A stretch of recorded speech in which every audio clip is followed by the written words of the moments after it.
We're getting on the boats right now.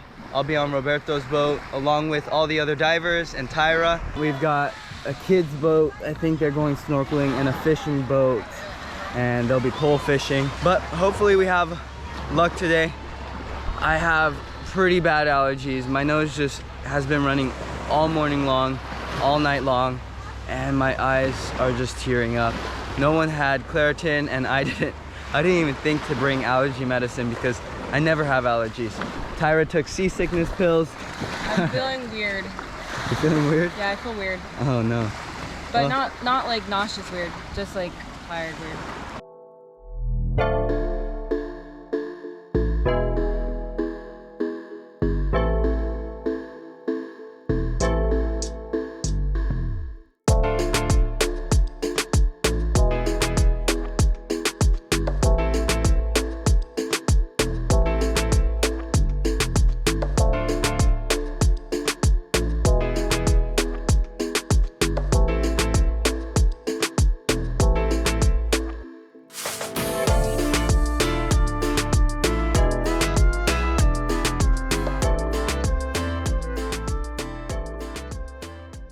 So far, we've seen dolphins, we saw flying fish, and at the beginning of the trip, we saw manta rays doing flips. I didn't see them, but Tyra did, so that's really cool. So that's it for the intro.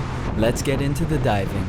Roberto dropped us off one at a time, and right when I got in, I saw this huge school of amberjacks. At least I think they're amberjacks. They were just 25 feet down, and unfortunately, I didn't have my gun loaded at this time because this Rob Allen 110 has huge bands, and I wasn't strong enough to load them without the load assist. So I was just watching this school pass me by.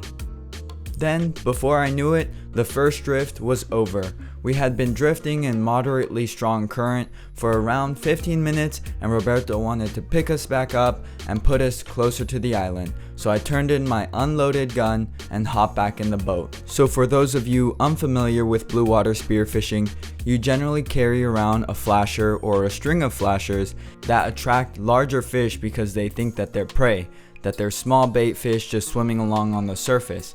So you try to throw the flasher or wait by the flasher until a bigger fish comes by close enough to give you a nice shot. I realized pretty quickly that something was wrong.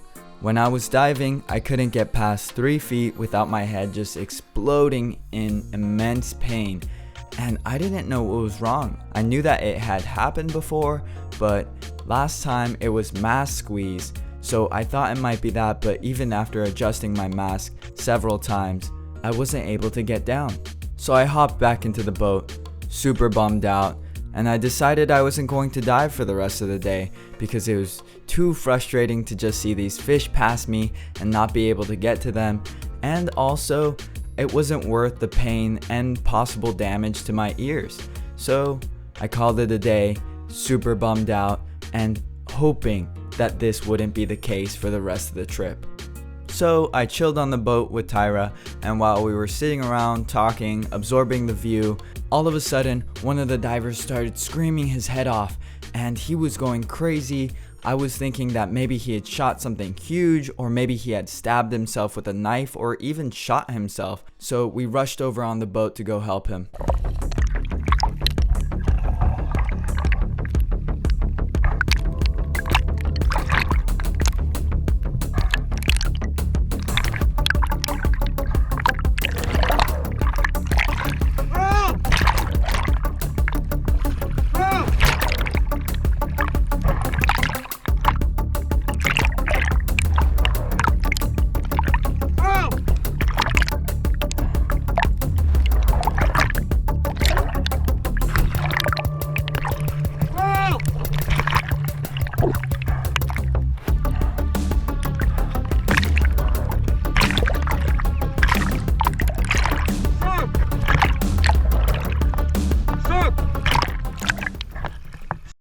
And as intense as that was, the shark looked calm, like it was just cruising by. I was going to jump in, but Tyra told me not to, so I didn't. And that was basically the last cool thing that happened on the dive. I forgot to mention that one of the divers did catch a wahoo early on in the start of the dive.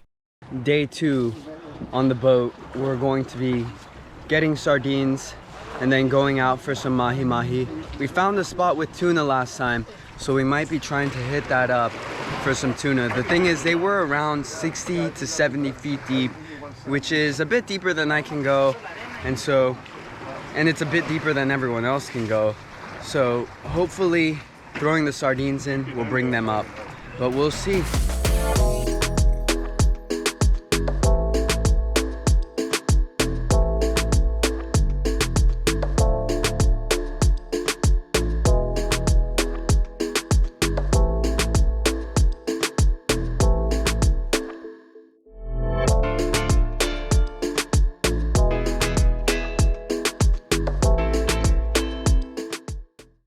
For sardines, and now we're headed to the spot.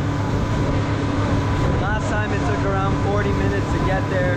I think it's around 22 miles or something like that to the end of the island where we're going. So quite a boat ride, but this boat's pretty fast. Right.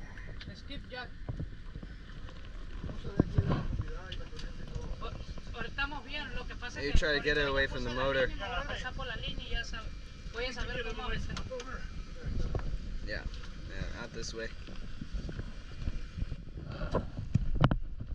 What is it?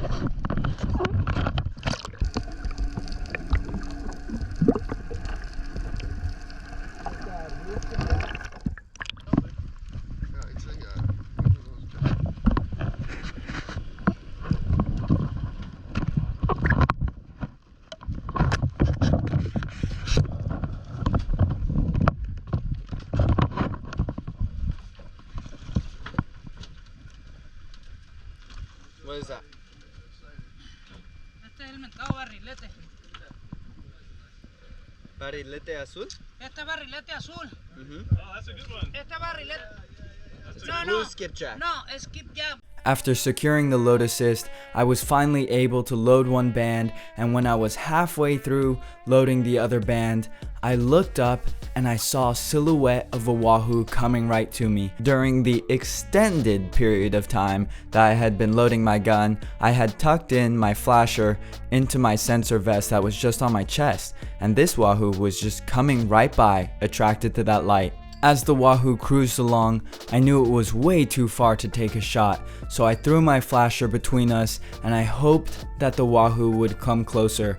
When I first spotted it, it was around 20-25 feet away, and it came a bit closer. I'd say the closest it got was around 15 feet away, and since I didn't have both bands loaded and I wasn't that close to the wahoo, I didn't end up taking the shot because I didn't want to maim the wahoo and not end up being able to secure it. In a last desperate attempt, I threw my flasher again right in front of me, hoping that maybe it would turn back around, but it was long gone.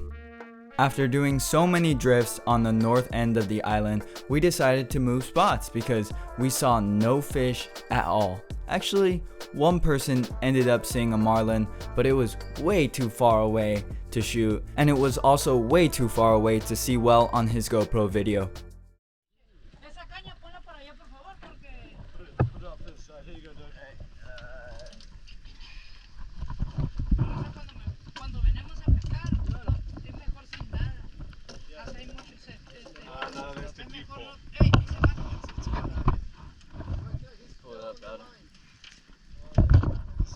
Alright, Doug's with the catch.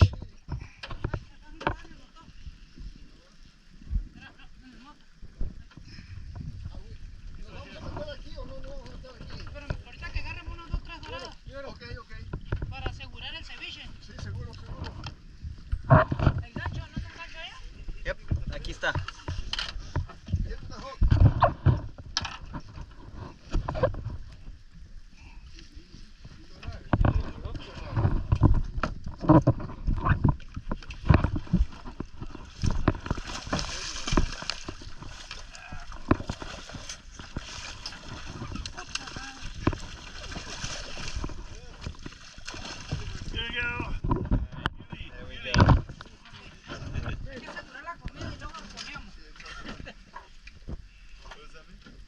Thank you, John.